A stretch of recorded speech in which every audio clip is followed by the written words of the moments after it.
तो आज हम सीधे मुद्दे की बात करते हैं। हम सबने ये देखा है ना, लोग दिन भर गैलन के हिसाब से पानी पीते रहते हैं। सुबह उठते ही 1 लीटर गटक लिया, दोपहर तक 2 लीटर और रात होते होते पूरा 4 लीटर का कोटा खत्म। मतलब एक गजब की संतुष्टि होती है कि वाह, मेरा शरीर तो पूरी तरह से हाइड्रेटेड है। लेकिन अगली सुबह कहानी बिल्कुल वही पुरानी होती है। टॉयलेट में घंटों बैठे हैं, पसीना छूट रहा है, लेकिन पेट है कि साफ होने का नाम ही नहीं लेता। और यहीं से दिमाग में एक बहुत ही सीधा लेकिन चुभने वाला सवाल आता है, 4 लीटर पानी और फिर भी कब्ज। मतलब जो वो 4 लीटर पानी हमने पिया था वो आखिर गया कहाँ?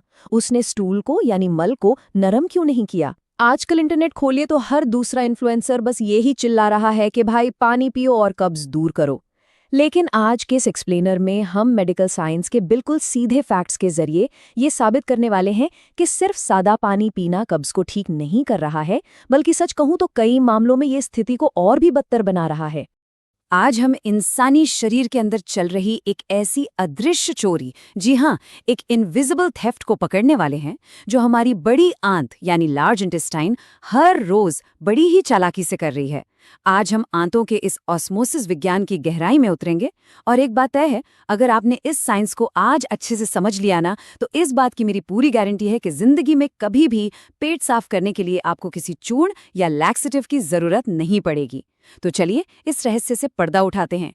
सबसे पहले तो इस भ्रम को ही तोड़ देते हैं कि ज्यादा पानी का मतलब है बेहतर पाचन। ये बिल्कुल वैसा ही है जैसे एक लीक होती हुई बाल्टी जिसमें आप पानी डाल रहे हैं और वो नीचे से बह रहा है।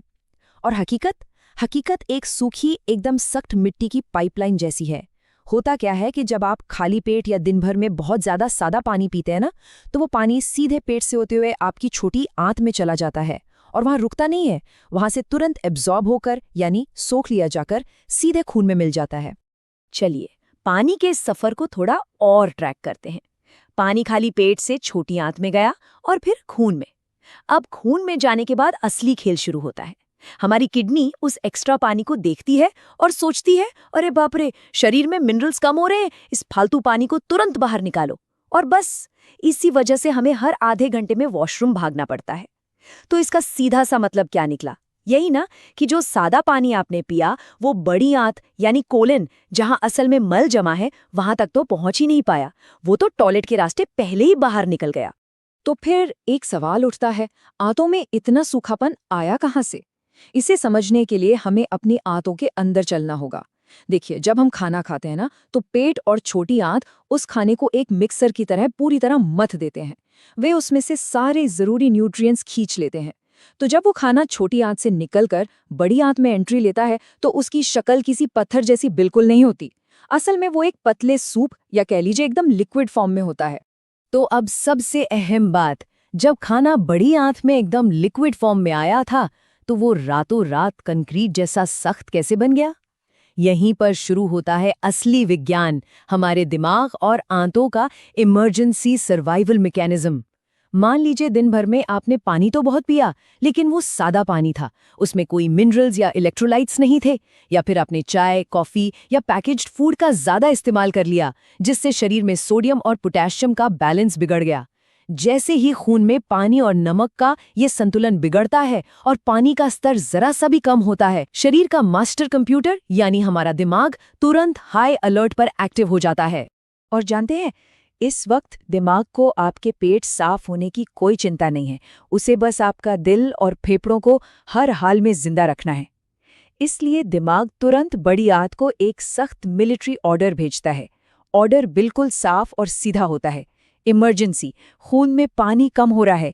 इस वक्त बड़ी आंत में जो मलबे का सूप पड़ा है, उसमें से जितना भी पानी निचोड़ सकते हो, सारा का सारा सोख लो। अब यहाँ एंट्री होती है विज्ञान के एक बहुत ही जादुई नियम की, जिसे हम कहते हैं ऑस्मोसिस। ऑस्मोसिस का नियम एकदम सिंपल है। पानी हमेशा कम गाढ़ेपन से ज्यादा गाढ़ेपन की तरफ भागता है। अगर इसे और भी आसान भाषा में समझें, तो इसका मतलब है कि पानी हमेशा नमक के पीछे भागता है।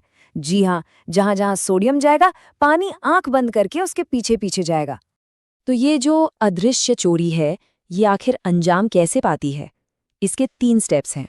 स्टेप 1, आंतों की दीवारों में खास सोडियम पंप होते हैं। ये पंप मल में मौजूद सारे सोडियम को खींचकर अपने अंदर ले लेते हैं। स्टेप 2, जैसे ही सोडियम आंतों की दीवार के पार जाता है, वही ऑस्मोसिस के नियम के कारण मल में मौजूद सारा का सारा पानी उस सोडियम के पीछे पीछे भागता है और आंतों की दीवारों द्वारा सोख लिया जाता है। और फाइनली स्टेप 3, बड़ी आंत उस बचे हुए मलबे को तब तक निचोड़ती रहती है जब तक कि उसका आखिरी कतरा पानी भी बाहर न निकल आए। तो इस पूरी पानी की चोरी का फाइनल नतीजा क्या निकलता है?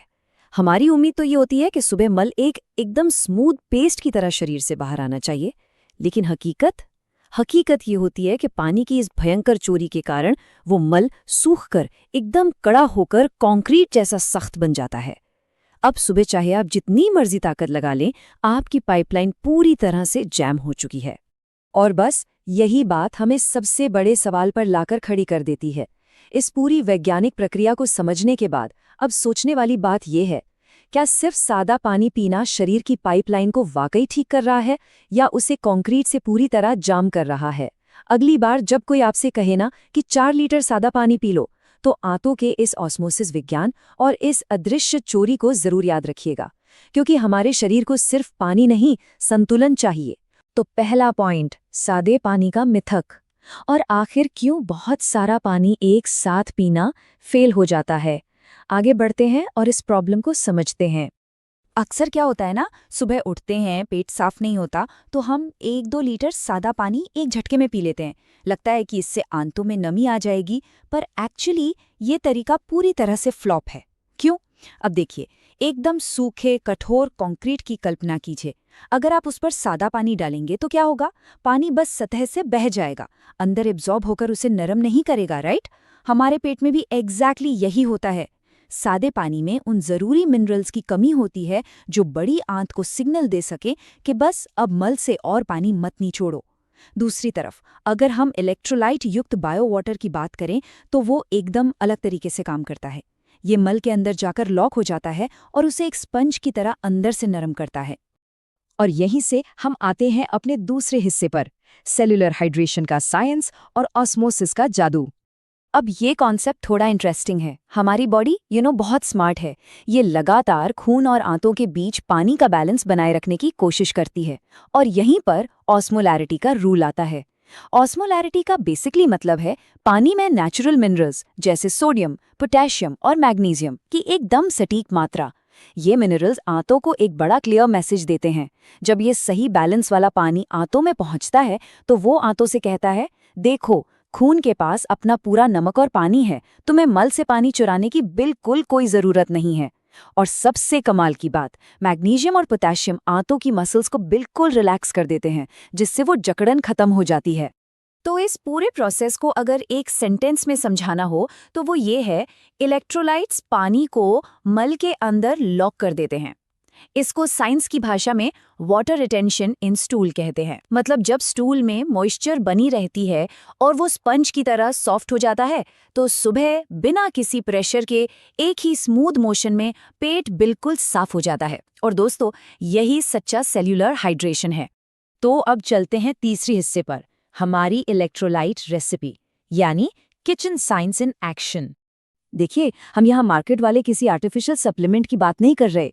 एकदम नेचुरल घर पे बनने वाला इलेक्ट्रोलाइट वाटर, जिसके लिए बस 1 से 1.5 लीटर का कांच का जग और कुछ आम फल चाहिए। नोट कीजिएगा, ये कोई नॉर्मल डिटॉक्स मिक्स नहीं है। हर इंग्रेडिएंट का अपना एक बायोकेमिकल काम है। सबसे पहले कच्चे आम के 4-5 टुकड़े। इनमें नेचुरल सोडियम और विटामिन सी होता है, जो पेरिस्टॉल्सिस यानी आंतों के मूवमेंट को फास्ट करता है। फिर आधा कटा हुआ कीवी, इसमें एक्टिनिडिन एंजाइम और पोटेशियम है, जो आंतों की सूजन को शांत करता है। तीसरा, आधा सेब छिलके के साथ। एप्पल में पेक्टिन नन का सॉल्युबल फाइबर होता है, जो जेल बनाकर स्टूल को स्लाइड होने में मदद करता है। और लास्ट में 10-12 ताजी पुदीने के पत्ते। पुदीने का मेंथॉल क्रैम्प्स और गैस को तुरंत आराम देता है। अब आते हैं चौथे सेक्शन पर, इन्फ्यूजन और 7 गाइड। क्योंकि सिर्फ ड्रिंक बना लेना काफी नहीं है, इसकी टाइमिंग सबसे ज्यादा जरूरी है। यहाँ ये जो नंबर 3 है ना, ये एब्सोल्युटली क्रूशल है। सभी फलों और पुदीने को जग में डालने के बाद आपको इसे कम से कम 3 घंटे के लिए रूम टेम्परेचर पे छोड़ देना है। और हाँ, ध्यान रहे, इसको उबालना बिल्कुल नहीं है। ये 3 घंटे का वक्त इसलिए चाहिए ताकि एक स्लो नेचुरल प्रोसेस से फलों के सारे मिनरल्स और इलेक्ट्रोलाइट्स पानी में अच्छी तरह एक्सट्रैक्ट हो सकें। तो क्रूशियल पॉइंट ये है कि इसका शेड्यूल कैसा हो। सुबह उठते ही बिना ब्रश किए इस पानी का पहला ग्लास हल्का गुनगुना करके घूट घूट करके पीना है। ये सूखी आंतों के लिए किसी अमृत से कम नहीं है। उसके बाद दिन में बचे हुए पानी को दोपहर 4 बजे से पहले फिनिश कर लीजिए। और एक बोनस टिप दूं, पानी खत्म होने के बाद उन बचे हुए फलों को फेंकने के बजाय चबाकर खाइए। उनमें भरपूर फाइबर होता है जो पेट के लिए नेचुरली बहुत बढ़िया है। आखिर में हमारा 5वां सेक्शन, कुछ बहुत ही इंपॉर्टेंट लाइफस्टाइल आदतें जो इस सॉल्यूशन को एंकर करेंगी, यानी इसका असर परमानेंट बनाएंगी। और ये ब्रिलियंटली इलिस्ट्रेट करता है कि हम अक्सर कहाँ गलती करते हैं। दुनिया का बेस्ट इलेक्ट्रोलाइट पानी भी काम नहीं करेगा अगर बॉडी का इंटरनल एनवायरनमेंट ठीक न हो। तो 2 चीजें करनी है। पहली, सुबह की कैफीन को पॉज कीजिए। उठते ही चाय या कॉफी पीना एक्चुअली एक डायोरेटिक का काम करता है। ये किडनी से पानी निकाल फेंकता है और आंतों को और ड्राई कर देता है। इसलिए सुबह सबसे पहले सिर्फ हमारा बनाया हुआ इलेक्ट्रोलाइट वाटर। और दूसरा पॉइंट, गुड फैट्स को ऐड कीजिए। वेट लॉस के चक्कर में हम घी छोड़ देते हैं, जिससे आंतों की चिकनाई खत्म हो जाती है। तो रात को सोते टाइम थोड़े से गुनगुने पानी या दूध में आधा चम्मच A2 गाय का घी लीजिए। इलेक्ट्रोलाइट पानी स्टूल को सॉफ्ट करेगा और रात का ये घी उसे आसानी से बाहर निकलने का रास्ता देगा। Literally the perfect combo. तो अब फैसला आपको करना है। क्या रोज सुबह 4 लीटर सादा पानी पीकर सिर्फ अपनी किडनी पर ओवरलोड डालना ठीक है, जिससे आंतें हाइड्रेट भी नहीं हो रही?